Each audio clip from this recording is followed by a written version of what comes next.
Sponsored by Tropical Acres Steakhouse. Hold the Mayo.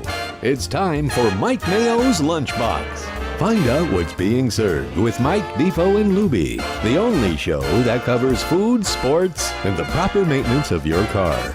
And now, a man who had the distinction of having an entire health clinic named in his honor, Mike Mayo. I want the flim flam sauce with the awesome fave, with shafafa on the side.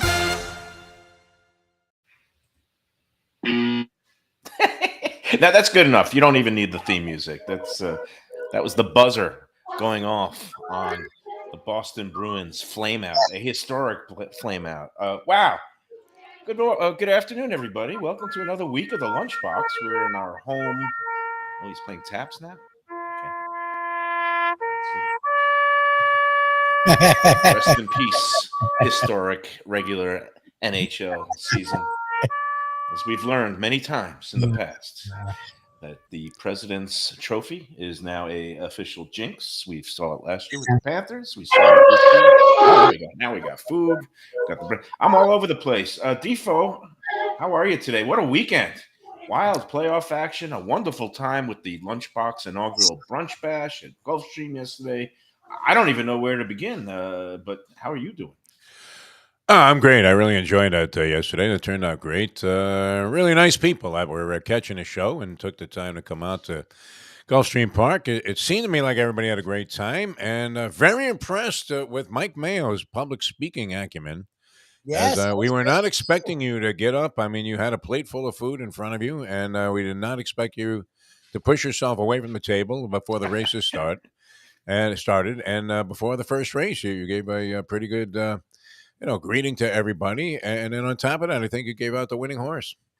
Well, so I mean, I didn't mean to shock you or anything like that, but I besides being this, amateur nascent broadcaster or whatever it is we do here, for many years at the Sun Sentinel, being a columnist, but first in sports and then in news, and then finally becoming food critic, I did do a lot of public speaking. I did go out to various engagements. I did some emceeing at various charity events. I've been on national broadcasts and doing quick hits. So yeah, I mean, I do enjoy getting in front of a crowd and kind of giving a little bit of a spiel. And it was great to see a nice sized field out there at Gulfstream yesterday. We had 5 past contest winners bringing plus ones, and in some cases plus 3s and 4s, and having a whole table. And then of course we had some others who wanted to take part and get the exclusive discounted pricing option. And then we had Jim Sarney, who Well, what happened with Sarney, man? He was a little bitter yesterday, it seemed. I He wouldn't eat, and then he was watching some obscure women's lacrosse game on his phone. And Lubie tried to hand him the remote, said, look, you can shake up the entire racing crowd by changing all of these screens to various sporting events. And he left all frustrated. And then on top of that, we love Andy, but I would never want to see Andy as an air traffic controller. We'll get to Andy in a minute. He couldn't even guide his taxi cab in the Gulfstream Park. Andy was giving me more anxiety than Lubie in the minutes before a Lunchbox show. But we'll get to that in a moment. First, we got to deal with Sarney. I did communicate by text with him. And if you're out there, Jim, we know we love this. We love you. Yeah. He's been a big supporter of the show, always feeding us tidbits. We love that. But I guess, Sarney is just not what you call a big crowd kind of guy. And he was going the whole time he was there, he's just sitting up, looking at the screen and looking at his own phone. And he just had this Mayo face on. Like he looked happy. He really did. He wasn't happy. Look, I know that he's not a big eater. He, explain to him, okay, it's a buffet, but pick and choose what you want. But he goes in there and he's like, immediately he didn't know where the women's badminton championship was going to be broadcast on, where was the pickleball, and he was just saying, what about the Marlins game? I was like, Jim, we're at a racetrack. Most of these TVs usually have to be put on various racetracks around the country because that's how they make their money, by the betting on track and simulcasting. And the most we can ask for today is getting the Heat Knicks game on some of these TV screens. We're not going to start pushing for regular season Marlins games. They Peacock. I'm like, oh my god. Yeah, he was looking for Peacock. God knows what was on Peacock. I was like, Jim, I can't help you. All right. There was a USFL title game, I think, or an XFL title game also that was involved. Maybe he was miffed because we had an extra seat, but I didn't realize that he was going to be showing up, and then we invited Ken to sit at our table. And Ken, great to meet him. Longtime supporter of both the Lunchbox and the Morning Defo show. A guy who knows how to read a racing form. Yeah, going he's back great. and forth and giving each other intel. Again, nice to meet and greet so many of the people who are our supporters and viewers of the show, and that was wonderful. But Sarnie, we sat like at this two top right across from us, really within earshot. He said it was very loud in there and he couldn't hear anything that we were saying to him. Sat him across from a lovely woman who was also a fan of the show, Marcy, who sat down. And I texted Jim this morning. I said, so did you enjoy Marcy? Marcy's company? Did you get her phone number? He was like, who's Marcy? I was like, he was looking at his phone the entire time. I said, that was the woman that was sitting next to you. He goes, oh, I didn't pay any attention to her. I was like, oh my God. So we have a hot babe too, like a voluptuous hot babe next to Sarnie. And you were doing him a favor, Michael, and I didn't understand. I understand his obsession with sports. I appreciate that, applaud it, but wow, he literally went was to the house, which had crowds. It wasn't a crowd thing. He likes having the game on with the volume. You could lead a horse to water, but you can't make him turn on the Peacock with whatever godforsaken. It's not Twin Peaks. We're at Gulfstream Park. 10 Palms. Did he not understand that? It was not Twin Peaks. Went to Yard House. He was praising Yard House for all their different sporting activities on the TV. So that's fine. Okay. So now we know that the end. That's where you ended up at the Yard House. Yeah, right around the corner. Just like all the sports. Well, I mean, it seemed like people look. Most of the Lunchbox supporters were great. They were there. They were gambling. That Twee was sending me drinks every other second. She was getting me drunk, and I was handicapping my face off. It was great. But I look over. Sarnie's gone, and then Defo and the Mustang, they're gone. I assume that you were down in front of a bank of also going coast to coast. And most of the time, slot machines. She was getting crushed at the slots. And then we got Andy, who was trying to get this acquaintance of his that had just landed at Miami Airport, trying to get him an Uber or Lyft. And it was like trying to, it was like trying to dock the space station, getting some astronauts. He couldn't. And the problem, I diagnosed it because the Lyft drivers kept like bailing out and ditching out on the ride. And because his acquaintance was at the upstairs part of the arrivals part of Miami Airport, and they don't allow any Uber or Lyft pickups at the upstairs levels. And that's why I told her, you have to go downstairs. Eventually she went downstairs.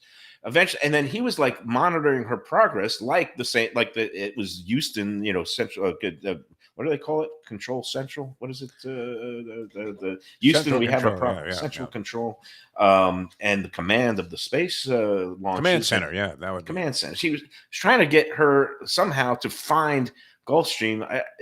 I got very nervous. I was breaking out in hives the whole time. It's not easy to find Gulfstream Park. There's that big statue of Pegasus. There's a friggin' horse with the wings. You pull right in. Even the Blue Angels had to avoid the Gulfstream area for the Air and Sea show because they didn't want to crack into that Pegasus statue. It's so big. So it was, but once she arrived, he relaxed. And I know that, Mustang had other engagements. She had to work last night. So she had a legitimate reason. We had to bolt by 3. And again, Lubie and Shirley, it was great to see the lovely Shirley out there. They also had to take off a little bit earlier. But we had about a group of about 25 out there. And I think everybody had a fun time. I think, we had nothing but praise for Joe Beja. I'm sorry about the Knicks, Joe, but, it was a great day for the Heat. Then it turned out to be a great night for the Panthers. We'll get to that. But the spread there, no complaints. I mean, they got a pile of shrimp. That makes me happy. And then I got the carvery station. They had some of the, the beef and the turkey and the ham. And they have an omelet station. I never got the omelet, but that looked like the highlight of the whole thing. That was great. It was really good. I tell you what, the omelet guy had an interesting story because I asked him how long he'd been doing it. He looked like such an expert. And he said he's been doing it since he was 14. running omelet stations, including, and he got started, he said, doing like a Passover service, post-Passover or something, in Sunny Isles or whatever, a major Jewish stronghold. And he said he used to have like 1,000 people at these ceremonies, and that it was very much like Let's Eat South Florida. All the people did, as great as the omelets he was making were, was kvetch. Yes. Which, it's not an easy job there. But no, that was terrific. That was the highlight for me. Carving station was great. I thought Joe Beja did a terrific job, and I was thinking, this is only one thing that he does in terms of the food and beverage management at the track. It's amazing how well operated they are. There's a lot of components out there, and all of them seem to be hitting high gears. Again, the pandemic obviously threw a curveball to everybody in the restaurant and hospitality business, but they are firing on all cylinders. They're ready for Derby week, and again, they're having a special Derby Day buffet, and it's a little bit higher price than their usual Sunday, but I think it's $75 there next Saturday, and they're going to have an enhanced buffet. They're going to have some enhanced seafood options. So again, if you're looking for something to do, and so many people who go up there said, "Wow, this place is fantastic. It's so big and roomy, and you're overlooking the track, and it's scenic, and it's air conditioned, and it's covered, and you've got this spread that you could just go up and graze multiple times all day."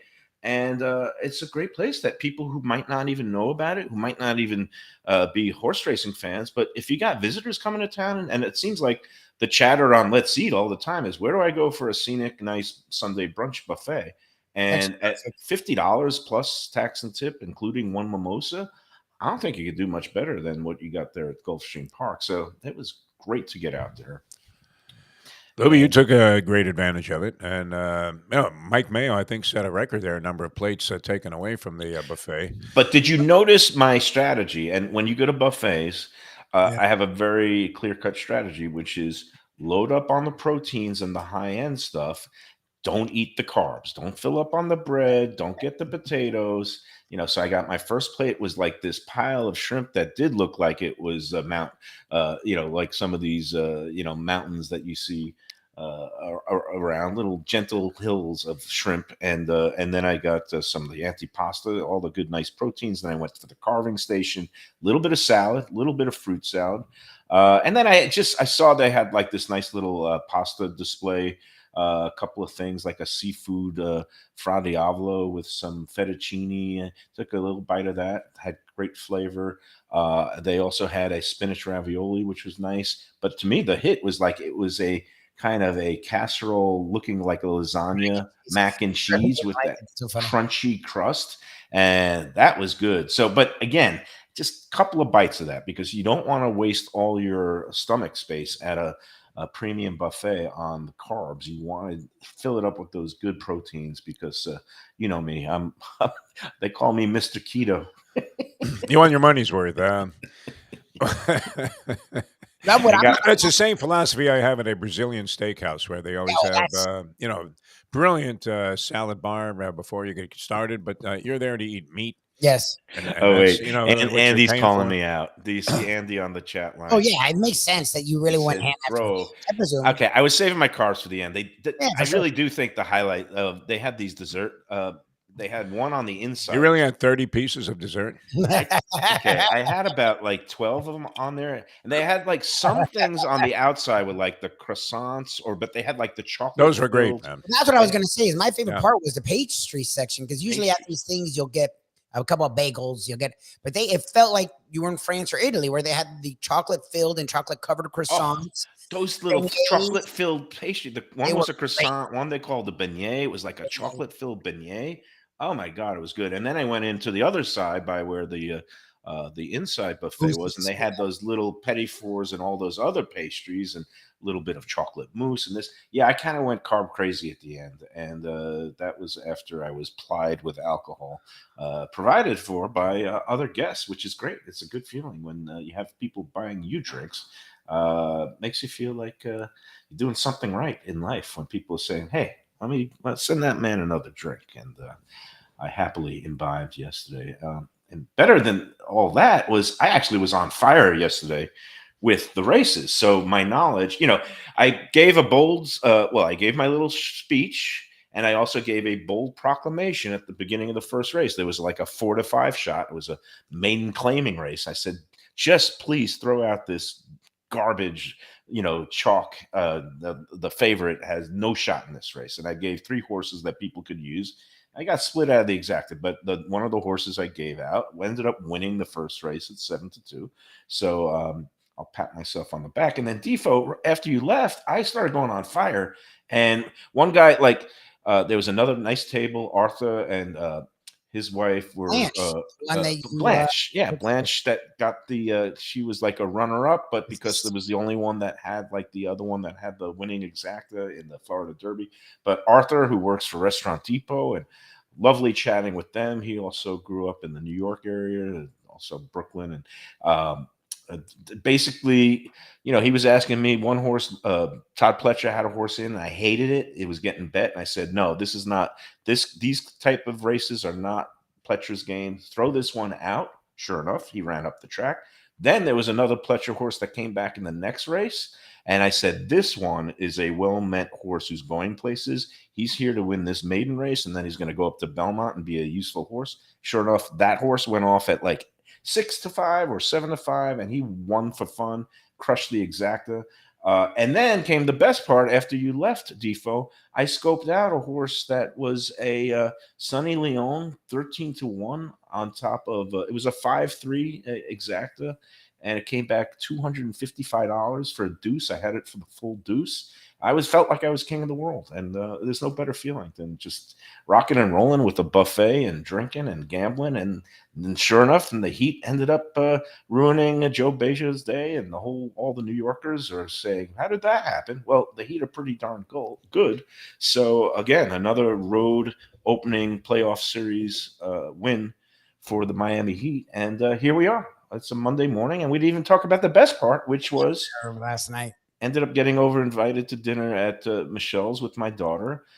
Michelle made a nice dinner, and my daughter baked brownies, and I got to watch the Panthers and that spectacular game. And I'm still pinching myself. Did that just happen? Can you believe it? 3 in a row against the team that put together the best all-time regular season in NHL history. Defo, your thoughts on your Florida Panthers? That was terrific. I mean, we had Dave Hyde on our morning show this morning, and he had said that winning generates more interest in sports teams here in South Florida. We thought it was just the opposite. All these years that losing was really the key there, so people could bellyache, much like they do about a restaurant. When somebody offers up a negative or unfavorable review, you'll see 300 comments. Then all of a sudden, out of nowhere, everybody hates the place and has had the same negative experience. But it's good for business to have the teams winning, and that had to be the biggest letdown, I think, in Boston since either the Bucky Dent home run or maybe the trade of the Bambino. To see this historically good team. Buckner, Game 6, as a Mets fan who was in Boston at the time. Yeah, same thing. Yeah. I mean, they were down 3-1. It seemed impossible. Nobody saw them beating the Bruins 3 straight games. The officials, were definitely looking for the Bruins to make it to the next round. If you watch that, I don't usually complain about that, but Panther players are leaving the ice decapitated, and there's no penalty call. And it was great. They gutted it out. Final minute, surprised everybody by getting that goal. You would have thought it would have just been a routine empty netter, maybe finished them off. And here they are now taking on Toronto in the second round of the playoffs. A vast departure from what we felt about the team at this time last year. No, and now we've got Toronto also in an unusual position. They won their first playoff series, since the year of the flood, like 2004. Andy Bathgate, I think, was their captain their last. They haven't won it all. He's been dead for 40 years, I think. They haven't won it all since I don't even know, the 50s. It's crazy. And, to me, I always root for the best story, when I was a sports writer, and even now as a, semi-jaded fan. I'd love to see the Panthers continue and keep going on. As much as I maybe dislike Doug Sifu, I do like this squad. I love this Kachuk. Matt Kachuk is very, very talented player, superstar. And Bobrovsky had a good couple of, games. I know we like to hate on. I like to hate on him. But he for he him. saved the series at the end of the other night when he stopped that breakaway, and that allowed them to continue. And then basically last night he was pretty sharp. That first goal, there was nobody stopping that. That was just a brilliant shot that beat him short side. Second goal, it was a deflection, and again, fault the defense for that. But goal three, okay, a big rebound, but it was a bang bang play, and the defense also made some lapses. But look, they made it. They made it through. They beat this team, and now you got them against a Toronto Maple Leafs team. That would also be a great story if they ended up having some success. And then talking about surprising success is the Kraken. Released the Kraken, a second-year team. They're trying to do what like the '96 Panthers did, and they totally shocked the world by upsetting the defending Stanley Cup champion Avalanche on the road in Denver. They just went. I just see the chat line; it cracks me up. But anyway, salute to the Kraken. And look, look. You call me a cynic or I don't like sports anymore. No. I don't like regular season meaningless sports anymore because I think, as we've all seen, whether it's been the Lakers or the Heat against the Bucks or even Golden State and all their woes during the regular season, and now the Panthers, the regular season is completely meaningless, and anybody who invests their money or even their time and energy in it is really kind of an idiot. And now all you got to do is pay attention now, like I do. And then you get to see everything you need to see. And I've been watching all these games, every sport, and it's a lot of fun. I mean, is there anything better in the world than a game 7 in hockey that goes to overtime? And it's like, wow, in a flick of a wrist, one team is going to be going home and crushed, and the other team is going to be dancing. And when it happens in the other, the opposing ice, and everybody goes silent. I mean, that's some scintillating drama right there, my friend. I'm jacked up. Oh, so there you have it. That's the Sports Monday. I got to give credit. Okay, this morning's show, the Defo show, and for those of you out here who are usually the food fans, and I know we're going heavy on the sports today because let's face it, we haven't had a sports weekend like this in these parts. Since the Final Four.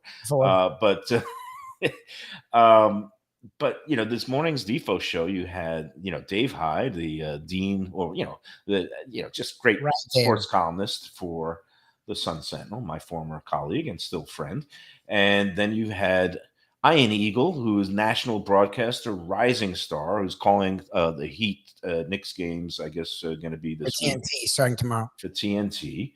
And he was great, again, with obscure wrestling references and all that. But you know who stole your morning show this morning, Defo? Lubie. No, Brett Tesla, the agent of the stars. on it today. He had me rolling. You got to cut that clip.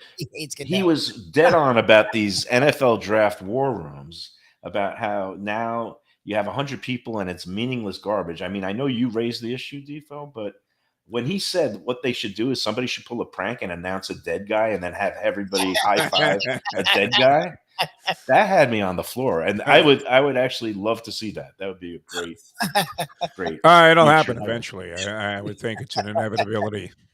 Well, I can't believe how many people are in there. There's like 40 guys standing around. And it was great in Detroit, where everybody's saying that they absolutely blew the draft, that they were, getting high-fived by Dan Campbell, who was eating a live lion. I mean, while he was doing all of this. Well, I was going to say, haven't the Dolphins already drafted like a dead guy once in the draft, and everybody's high-fiving? And I was like, oh wait, that was Eddie Blake. He was alive, but he just had a broken foot and was like 400 pounds. Biggest mistake they ever made in the draft was not retaining the sperm rights to John Bosa. Right. Which had they gone ahead and drafted him and his, all his unborn rights for his sperm, they'd be great on defense for like the next 5 years. With maybe his unborn children's children too. Dick and Joey, yeah, that's it. That was fun stuff. Hey, and Eric Newberg reminds me tonight, Game 7, Rangers Devils. I'm still. I grew up a Rangers fan. I spent a lot of time in the blue section, hurling things, including, curse words and the occasional beer at the ice. I was drinking beer at 16. It was great back when the drinking age was 18 and you had the fake ID. But tonight, Rangers Devils in New Jersey. The Rangers, after being left for dead, like we did with the Panthers, woke up in Game 6 and just rolled over the Devils to force a Game 7. And I was shouting at the screen in the middle of the third period, save some goals for the seventh game, because the Rangers' offense evaporated in games 3, 4, and 5, I guess it was. And now here we are, Game 7 there. But you know what? Now I feel like I'm playing with house money because after that Panthers win last night, I mean, I could almost accept a Rangers defeat tonight, but it'd be great. I would love to see the Rangers continue. I'd love to eventually see, the Rangers beat the Carolina and the Panthers beat the Maple Leafs and have a Rangers Panthers Eastern Conference Finals. Again, let's not get ahead of ourselves. One game at a time, Defo. Isn't that what they say? One game at a time. Well, I like the fact that home ice means nothing in the NHL playoffs, and that virtually every game is a bloodbath. It's fantastic. I don't know who outshined the other. I think it was about equal. The basketball was fantastic all the way around the league. You have some great matchups coming up in the second round, and I mean, seeing some of the shockers that took place in the first round of the Stanley Cup playoffs, including the Panthers beating the Bruins, just a spectacular start. But you realize that was only round one. I mean, right? Yep. How There's the hell do you 4 win of the these championship? My God, you're only a quarter of the way there. You got to win Yeah. 16 games to win it all. that was And only the beginning, as the song just to goes. get these Yeah. 4 were like, it was like giving up your firstborn or something like that. But you mentioned about how home ice doesn't matter in hockey, and really seeding doesn't. Hockey is really the wonkiest of the games, because like usually in basketball, the better team, the team with the better talent, ends up prevailing. But in hockey, it's whoever has the hot goaltender, and then pucks take funny bounces, and you can just replay a million moments in that series where if it doesn't hit the crossbar and it actually goes in, and the Bruins get a two goal lead instead of one goal, like all of these things and these what ifs. And when's the last time you actually see a goal? A team pull a goaltender and actually score in the last minute, as opposed to giving up the empty netter that ruins your point spread or goal spread bet or whatever that is. But It happened a couple of times in the Toronto Tampa Bay series. Actually, Toronto, I think, did it twice. Where I don't know if they, I think they yanked the goalie, and in the final minute of 2 of the games, they ended up taking the game to overtime and prevailing. And I think both of those were in Tampa Bay, and that's how they amassed the 3-1 lead. So it was not uncommon. We saw Colorado do it against Seattle at the end of one of their games. I think Edmonton and the Kings, same thing. So there were 15 overtime games in the first round of the playoffs, and now this is sudden death. So I'm waiting for the 4 overtime game that takes place where they actually play like another 80 minutes of hockey after killing each other for the first. Islanders, Capitals. Remember some of those games? They would go till 2:30 in the morning, and it was like they were just staggering around, rubber legs. And this is why I'm still a big believer in the golden goal, whether it's in hockey or World Cup, which they don't do anymore. They give these superstars a break. And eventually go to penalty kicks and a shootout, which to me, no, I mean, I don't ever want to see that in hockey. I just want to see them, when you get to a game 7, you just keep going until somebody scores a goal. And maybe it'll be fluky, and maybe it'll come after everybody is just exhausted and being treated with IVs. But there's no better drama in sports than that, what we saw last night. And I still can't believe it that the Panthers actually came back on the road again. All the momentum. I mean, they're up 2-0 and they're doing a jig, and you think, oh, the Bruins are on the ropes. And then, the Bruins do what good teams are supposed to do, which is come back, and they score 3 straight goals, and they seemingly have it won. And boom, the goofy thing happens in that last minute. And it's just great. I mean, here I am, Mike Mayo, sports fan, proselytizing for everybody to go out and subscribe to Bally Sports, even though I still don't have it. You don't need it at this point. It's on all the major cable networks from this point on. You're going to be able to get all your Heat and Panthers action on the national sports providers, whether it be ESPN or TNT, TBS, ABC. It's all right there. Again, you can order in from Uber Eats and overpay for a hamburger, or better yet, go drive up to some place like Shenanigans. Go into Shenanigans. This is a great time of year to check them out. And another place you can check it out is, we got to welcome aboard today a new sponsor. It's a new month. Yes. It's May Day. And we are welcoming to the Lunchbox family, the fine folks at Aruba Beach Cafe in Lauderdale by the Sea. And, we've been a long time associates with right down the block, Even Keel Fish. And it's the same thing that we've been saying to those guys is that a rising tide lifts all boats. So, yeah, you've got two restaurants right near each other, but they do different things. And Aruba, I love them because they're a local landmark. They're an institution. I mean, how many people when they come to town, you say, "Oh, I'm looking for a place to get some food right on the water," and it's like, yeah, you go into Aruba. Literally, they got tables in the sand on the beach there, overlooking the beautiful broken down and broken apart pier there. The Anglin's Fishing Pier in Lauderdale by the Sea. But Aruba is anything but broken down. They have a full menu, great stuff. I mean, Chris does a fantastic job, and he's been the executive chef there for over 30 years, which I don't know how he does it because they just bang out so many plates day after day. And the quality, the standards they maintain is really impressive. That salad we had there the other day was when we were in there last month was great, along with all the different raw bar things. I think he brought out like a little bit of it's like a bouillabaisse. He has some Caribbean vibe things. You want to check out Aruba Beach. We love them at 1 Commercial Boulevard. It's right there. You get to the end. Before you drive into the ocean, you just kind of take a left into their parking lot there at Aruba. And they got live music every day, drink specials every day. Today, I think they have Martini Monday, where they have all these good martinis for $6. So, again, Aruba Beach, welcome to the Lunchbox family. Chef Chris, it's glad to have you aboard. Peggy, the GM, everybody there. Go check it out. Fine place to go, especially during the summertime, because a lot of people do go to the beach and they're looking for spots to eat near the beach. And when all the snowbirds and the crowds dissipate a little bit, you could get some very easy parking spots in and around there. And they do have a valet lot if you want that. So Aruba Beach Cafe, and good vibes, good steel drum music, that island vibe. It feels like you're taking a vacation without ever leaving your Florida home. So Aruba Beach, welcome aboard. Well, and these places on the beach, many times you sacrifice what you're looking for in the food for the atmosphere. But Aruba Beach, really, it could be on like 441. It could be way out west, and you would still go there for the food. It's that good. Chris Nealon does. Well, the Bimini bread. That stuff's great. Bimini bread alone. Yeah, any of their items actually was very, very impressive. All right, more of Mike Mayo's Lunchbox after a triumphant day out at Gulfstream Park in a moment.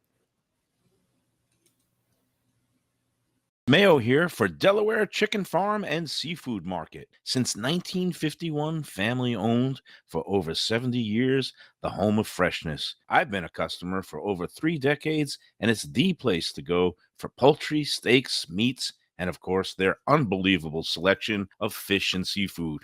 They've got it all. Key West pink shrimp, grouper, snapper, lobster, and of course, Florida stone crab claws of all sizes. Don't forget their famous fish dip and a full selection of prepared foods. It's located at 4191 North State Road 7 in Hollywood, just across from the Seminole Classic Casino. Owner Doug Carter and crew will take great care of you. Make sure to check out their weekly specials and daily catch online at DelawareChicken.com. Quality, value, freshness, that's the Delaware way. Tell them Mike Mayo and the Lunchbox sent you. Do you like pizza? Who doesn't like pizza? Well, my spot for pizza is the Pizza Spot. It's in that little bit hard to find Riverside Park neighborhood of Fort Lauderdale, but it's totally easy to love. It's at 601 Southwest 12th Avenue, New Haven style, a pizza from Wade and Reese.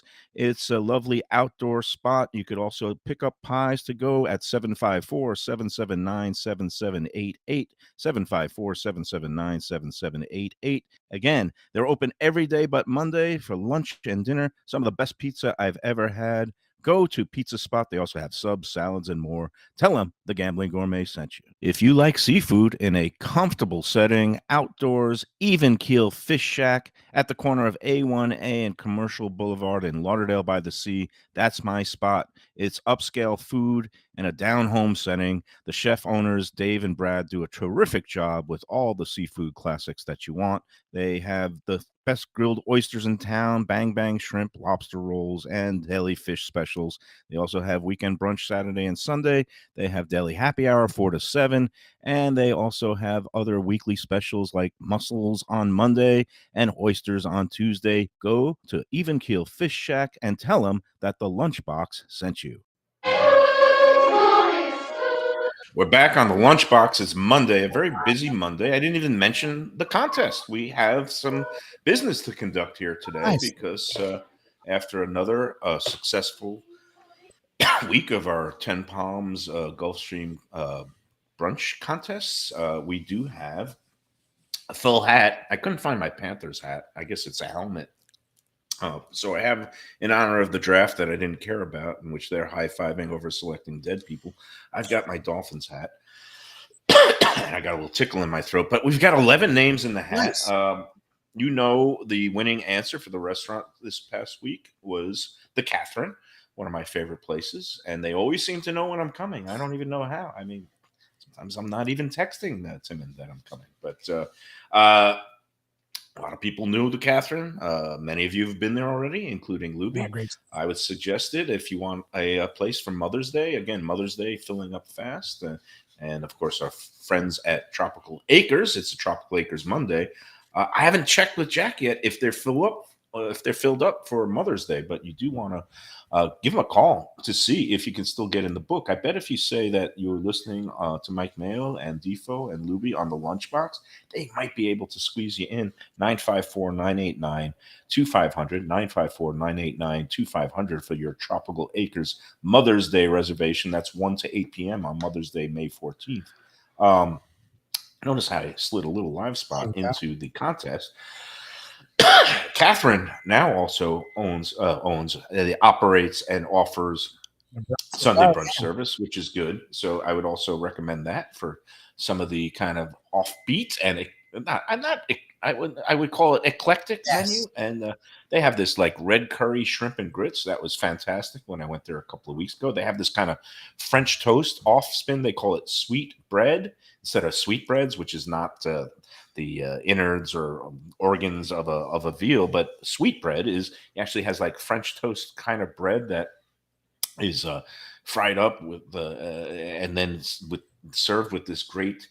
I don't know if it's a whipped ricotta that he sweetens up and then he serves it with some of the different delicious sauces and caramel, or I'm just making stuff up at this point. It's something good, but it's everything on the menu at the Catherine is good. So that was the winning component for the restaurant part. Then we had the winning horse, and it turned into a chalky week, and that's fine because this is one of those. It was a Saturday race that I actually did like the chalk, and I wagered a little on it and won a little on it. The rest of the Saturday was a bloodbath, but I made up for it yesterday, so that was okay. But yes, I am free. The number 5 horse was your winning chalk in a 10-horse handicap. There were no scratches, so nobody else glommed onto the winning favorite. It was just the people that actually picked the number 5 horse. And again, we have 11 people in the hat, including some of our show regulars. I'm not allowed to show favoritism, but I am going to say that Green Eyed Girl is in the hat this week. So we like Judy. We also have Eric Newberg, one of my our newfound friends who've come out to several of our remotes. He's in the hat. Also in the hat. All right. I did make a disqualification this week because there's this one. I don't want to say names, okay? But every week I get 3 selections from, it's basically 2 people. And the one guy, it seems like, I don't know if they're husband and wife or whatever, but they have the same last name. I get an entry from the woman, and she's in the hat because she gave the winning pick. Then I end up getting 2 more emails from different emails, but it's labeled with the same name. But then he puts the wife's name on one of them with 2 different picks. And I was like, you know what? No, that's no bueno. That is, you're trying to pull a move.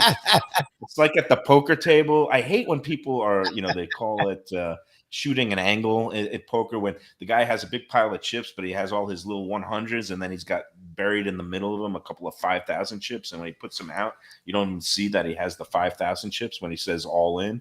And, that you're supposed to always have the higher denomination chips on top.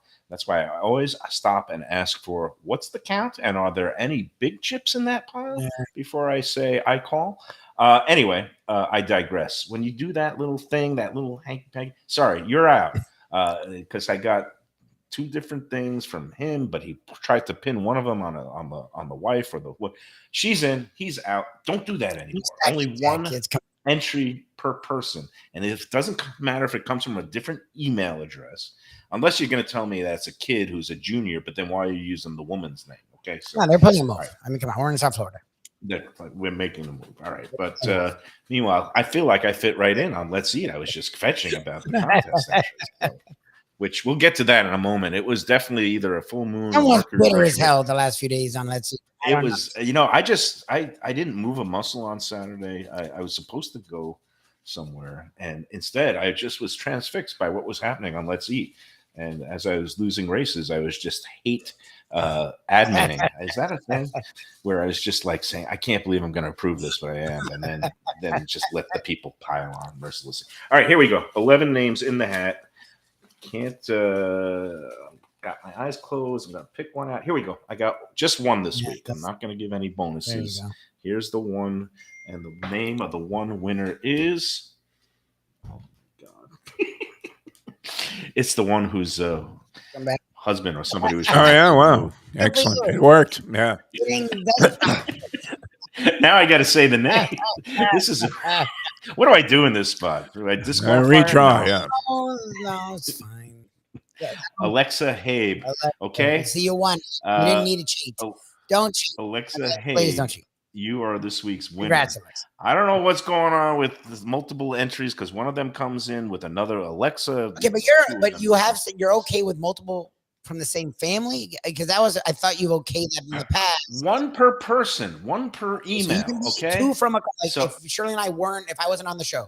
No, if you and Shirley are both entering, I mean, if you were eligible to win, then yeah, certainly she could submit a entry with a horse, and you could submit it. And I have family people here who they end up both submitting the same horse. They're that confident of their selection ability. For me, I would spread and I would go two different horses. They're already giving you an advantage. You have a spouse or a mother or a child.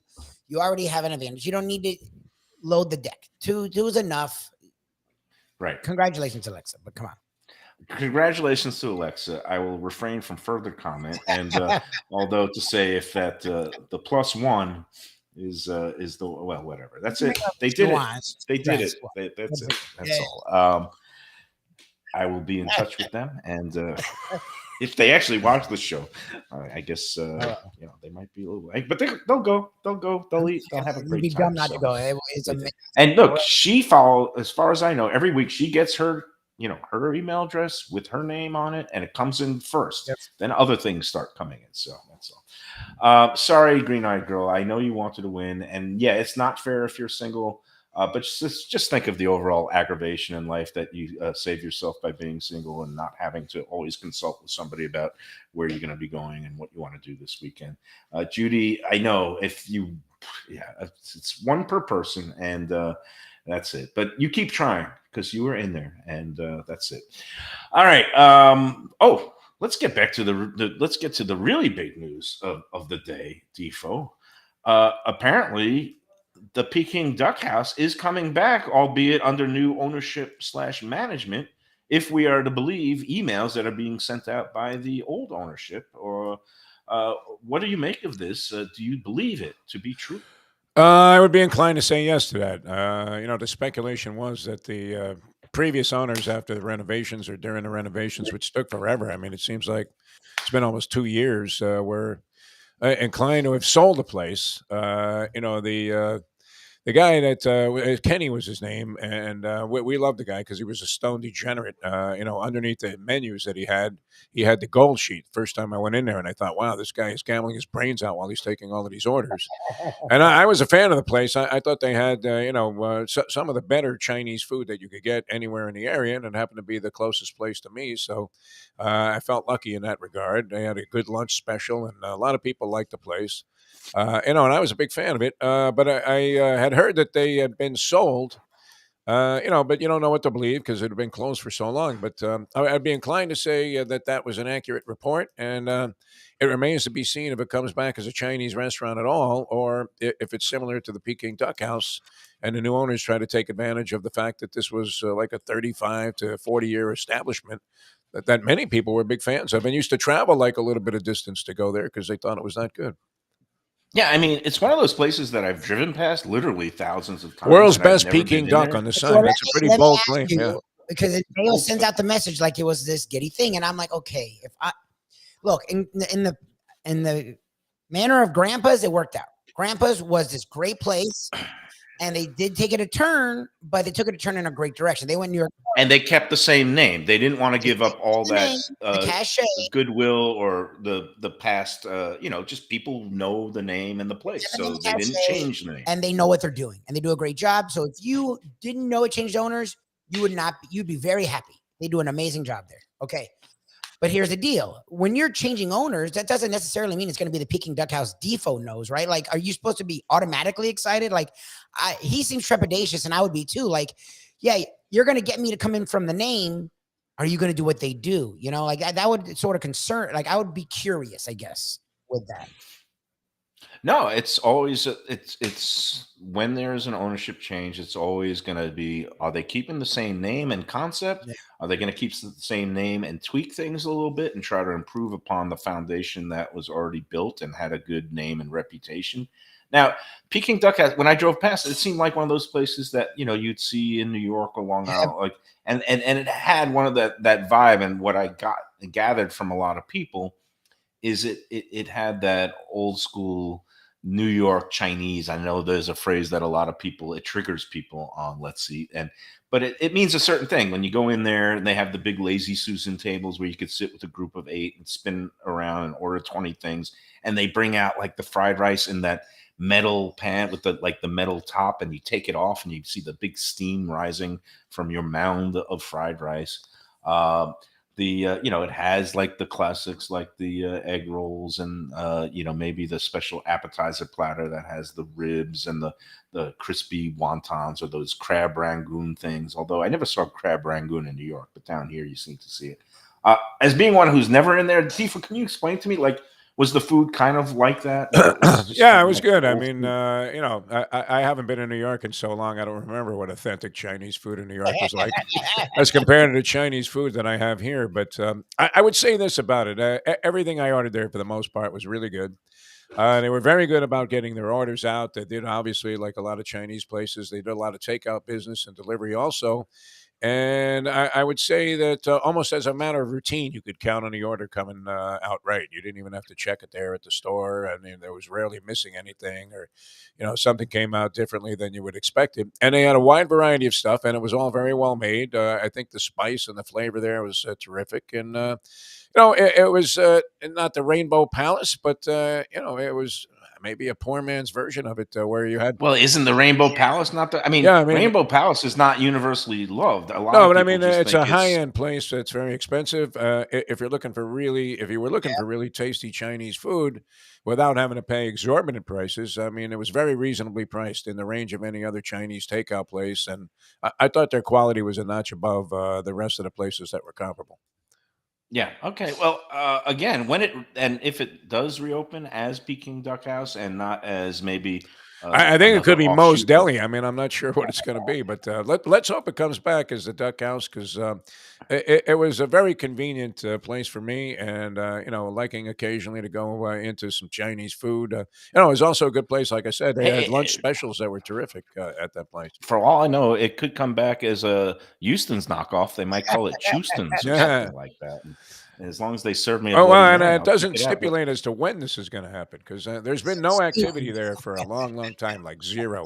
oh, Yeah. really? It's still not looking Your like email they're said getting soon. close. It looks like it could be ready. We don't know what happened inside. Soon, soon is one of those phrases, the nebulous Yeah. phrases that soon could be next week or it could be next decade.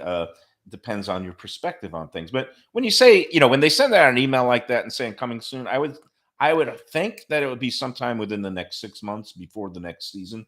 Again, the permit processing there in terms of when you're rebuilding and renovating and all this stuff, it can take really forever. I mean, I know restaurateurs along, Hollywood Beach, that Nick's Bar, they had to do a total redo, and it ended up taking them, I think, also almost 2 years until they ended up rehabbing the place because what happens is a place that's been around a while. Once you start peeling back the layers of the onions, you could find all kinds of issues that you didn't even know you had, and then it turns into a big major production. You got to get all kinds of permitting, rebuilding. Sometimes you got to go to planning and zoning. So I understand that sometimes things take much longer.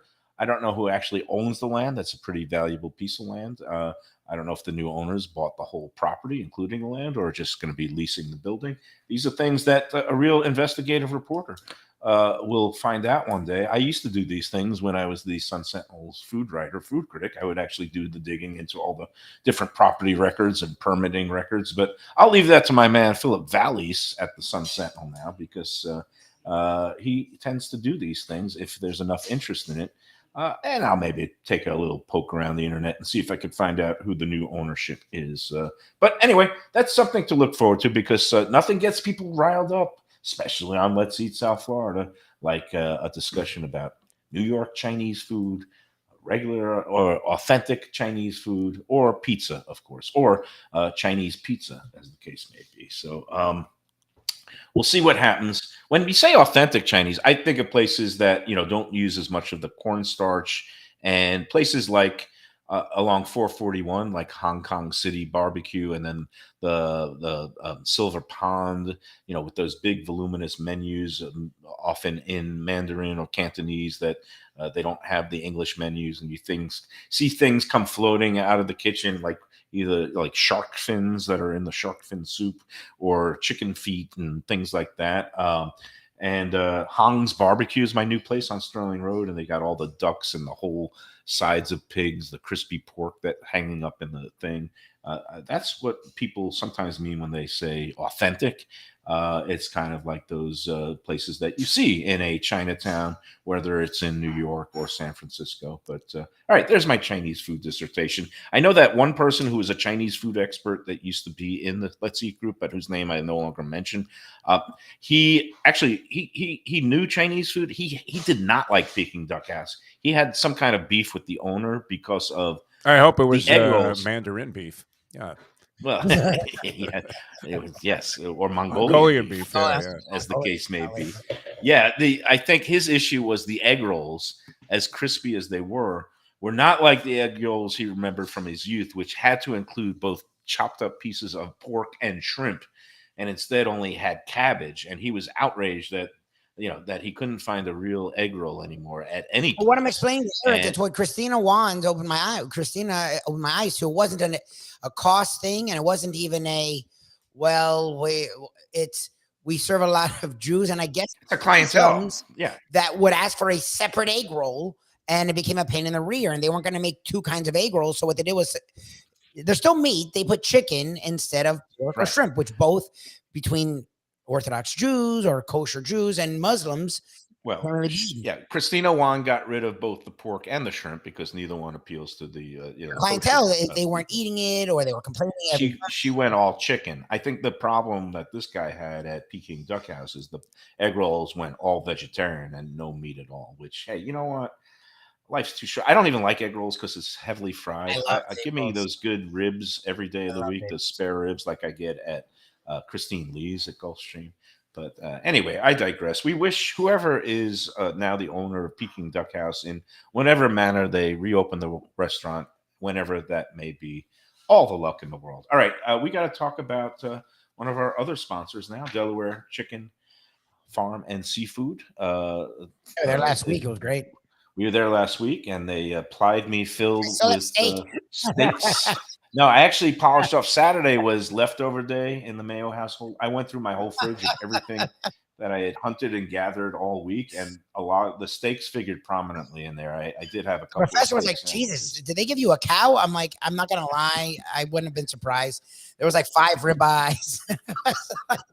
It was quite the spread there, and of course threw in a couple of the Jose threw in those lobster tails, those Bahamian lobster tails stuffed with all kinds of goodies, and that's great. It's the kind of stuff that you find there.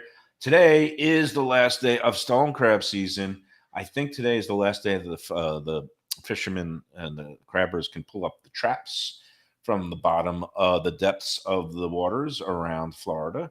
So you will still see some fresh stone crabs in house there at Delaware Seafood today, tomorrow, possibly Wednesday, and then but when supplies run out, they're out. So that's it for this season. Get those last stone crabs of the season until it opens again October 15th. So you can get them today. You'll have a great value and selection there. And once you're in there, you can shop around. You look at all the other fresh seafood, the Key West pink shrimp, the fish, and of course the beautiful steaks that we saw from our friends at Braveheart Beef, along with the poultry selections that Delaware that made them famous in the first place. They're at 4191 North State Road 7 in Hollywood, just south of Sterling Road, across from the old Seminole Classic Bingo Hall. Go in there, and of course, with Mother's Day coming up, if you want to avoid the restaurant rush and just go in there and get some good stuff that you could prepare for mom and cook for her one day at home, go into Delaware. They're open 7 days a week. Go onto their website, delawarechicken.com, for their full range of selection and also their weekly specials. When you go in there, tell them the Lunchbox sent you. Steaks were great. Very high-end quality there. Braveheart Beef. They did a great job. All right, come back and wrap up this today's edition of Mike Mayo's Lunchbox in a moment. Beach Cafe. It's a South Florida landmark, and it's one happy restaurant right on the water. Tables literally on the beach. A place where you could dip your toes in the sand, kick back, relax with island vibes, tropical drinks, and live music daily. You know it. It's at One Commercial Boulevard in Lauderdale by the Sea. And of course, it has Chef Chris Nealon and his famed Caribbean Floridian cuisine. With a huge menu with something for everyone. Seafood, raw bar, conch fritters, burgers, sandwiches, salads, deli specials, and of course, that famous Bimini bread. They've got a great staff that'll take great care of you. There's something to celebrate every day. Open 7 days until late. Parking available on site. Happy hour weekdays 4 to 7 p.m. Go check out more at arubabeachcafe.com. Better yet, go in there yourself at Aruba Beach Cafe. Good food, drinks, friends, and laughter are always the catch of the day. When people come to me and say, Mike, where should I go out to eat? I got guests coming from out of town. Where should we go? Cafe Seville. That's the answer. 2768 East Oakland Park Boulevard. It's a Fort Lauderdale perennial, serving the finest in Spanish and continental cuisine in a cozy, friendly, comfortable setting. Joey Esposito and Sally, his better half, they've been running the place for a long time. It's been open since the 1980s. They got great Spanish classics like paella, shrimp with garlic sauce, and all kinds of great seafood dishes. The stuffed veal chop, that's my favorite. Go to Cafe Seville. It's open every day but Sunday at 5 p.m. for dinner. Tell them that the Lunchbox Mayo and Defo sent you. Do you like burgers? Do you like wings? Do you like late night food and sports on big screen TVs and cold beer and friendly vibe and great people? Then you want to check out Shenanigans, 1300 South Federal Highway in Dania Beach. Go to Shenanigans, you get yourself all the good stuff, the fresh fish every day, the black and grilled wings, and of course the kitchens are open late. Go there, tell them that the Lunchbox Mayo and Defo sent you. Looking for a great place for steaks, seafood, and more? Go to Tropical Acres Steakhouse and Butcher Shop. It's at 2500 Griffin Road in Dania, just west of I-95 and the airport. They've been there a long time, since 1949. That means they're doing something right. You'll get old school hospitality from the Studiali family, along with great value, tremendous service. Of course, you could also go into the bar for happy hour every day, 4 to 6. The early bird special runs from 4:30 to 5:30, and they have great value all night long. Also, a butcher shop that's open every day from 10 a.m. to 6 p.m. except Sunday. The dining room is open every day at 4:30 except Sunday. Go to Tropical Acres. Tell them the Lunchbox sent you. Hey, it's Mike Mayo. When the Brooklyn boy in me wants a good bagel with Nova or some matzo ball soup, homemade knishes, or a great deli pastrami sandwich on rye, you know where I go? Grandpa's Cafe in Dania Beach. It's been around a long time, an institution, but a little over a year ago, a pair of New Yorkers came in, bought it, and refurbished the place. It's beautiful, and they are now serving great breakfast, brunch, lunch. They've got the omelets. They've got eggs Benedict. They've got all kinds of great baked goods like rugelach, Grandpa's is just off Federal Highway on Southwest 1st Street in Dania Beach. It's open 7 days. Go in there, tell them that the Lunchbox sent you. When I'm looking for some wicked good food for a wicked good lunch, there's only one place to go. That's Wicked Cheesesteaks in Fort Lauderdale. It's at 4824 North Federal Highway, just south of Commercial Boulevard and across from Holy Cross Hospital. My friend Brian there, he will hook you up with some really tasty treats. They've got cheesesteaks just like the best you can find in Philly, along with lobster rolls, because that's where he's from, Maine originally. And they have wings and pizza and everything you want to have a really good time. Wicked Cheesesteaks, they're open every day but Tuesday. Go in there on a Wednesday. They got buy one, get one on cheesesteaks from 5 to 8 p.m. Check them out online, wickedcheesesteaks.com. Tell them the Lunchbox sent you. We're back here on the Lunchbox. Busy jam-packed Monday, and again, we went heavy on the sports because it was that kind of day. And again, the fun keeps rolling along. The Heat don't play again until Wednesday night. Is that right? Heat plays. The Heat and the Panthers are playing at the same time again. It's freaking annoying. On Wednesday? Tuesday, on this Wednesday? both teams play. Oh no, yeah, Tuesday. Both teams play Tuesday. I don't know if that's right. That is 100% right. Both teams play. It's 100% right. All right, I'm going to trust Lubie. I thought I saw that the game May 2nd. The Panthers play Tuesday, May 2nd.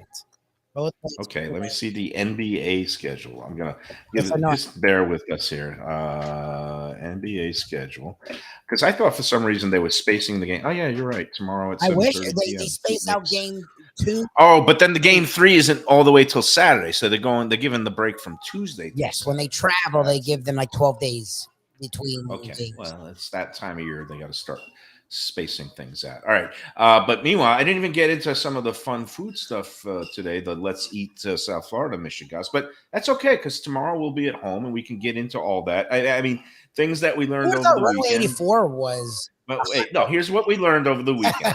That number one, lingering at a table at 7:30 on a Friday night is frowned upon in general, and particularly at Rivertail in Fort Lauderdale, which I understand.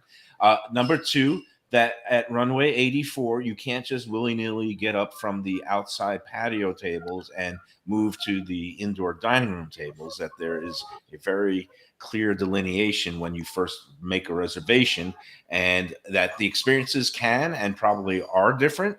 I've only been in there at the dining room 2 times and at the bar once. I highly recommend it. I found the food really good. I found the atmosphere really fun, but it's not for everybody. Not allowed to spill wine. I learned that if you're a server, you better never spill wine, because then those people will never go back to your restaurant. The woman, look, she put together her review based on her experience, and no matter, she's allowed to have her opinion. But I love Runway. I love what they've done to it. I loved it before. I respect Anthony Bruno, and now Mark Falsetto is in there, and I think they've injected new energy. And as Yogi Berra said, nobody goes there anymore. It's too crowded. Every night is like New Year's Eve. Everybody's going there because it's the new kid on the block. They're doing great work, and they also have a Friday power lunch. And hint, I'd love to get into a Friday power lunch to do a show. Maybe one of these days when the Gulfstream in the summertime, maybe we'll be shifting and doing different things. But what was the third thing we learned? Oh yeah, Casa d'Angelo on Boca Raton. Apparently they have no flavor in their dishes, even though the Casa d'Angelo's that I've been to in Fort Lauderdale and Aventura, I've never dined at in Boca Raton, but a tremendous. It's one of the best high-end upscale restaurants, Northern Italian, refined Italian experiences that you can have in town. But we'll talk about more of those things and the way that people were just eating each other on the Let's Eat group this week. And, generally I say that it's unfair to say it's just a bunch of kvetchers, because I've done these tallies in the past where I actually, over the course of a weekend, I take a survey and mark down of like, what's a positive post, like praising a place, what's a negative post, bashing something, and what's what I call the neutral query post, where just somebody's looking for a brunch restaurant on the water. And generally there's most of them are the queries, but there's like 85% are positive or queries, and only about 10% most of the time. But it seemed like this weekend it was about 40% were negative, and people just going off on crazy tangents. But we could talk more about that tomorrow. I think later today we got the Derby draw, Defo, so that's going to be exciting. And we'll be able to go more in depth about how to lose money in all kinds of intricate ways this Saturday, Kentucky Derby Day. And we got a busy schedule this week. We've got Wednesday, we're going to be at Grandpa's in Dania Beach, going to eat some good knishes and bagels. Thursday, we're going to be at Wicked Cheesesteaks and eating all kinds of delicious things that Brian sends out. And then Friday, we'll be back at Gulfstream for Kentucky Oaks Day and Kentucky Derby Preview Day. So that's going to be a fantastic time, too. Anything else before we say court dismissed for the day, gentlemen? We good? Good, sir. Defo is remaining speechless. He retains his right to remain silent, as a wise defendant always does. All right, that's going to do it for the Lunchbox today. Thanks for tuning in, guys. And again, anybody who turned out yesterday, Thank you. Thanks for coming out. Next year, guys, if we do it again, love to see more of you. Yeah. But it was a lot of fun. Until tomorrow, it's Mike Mayo for Defo and Lubie saying, enjoy every sandwich. Go Rangers!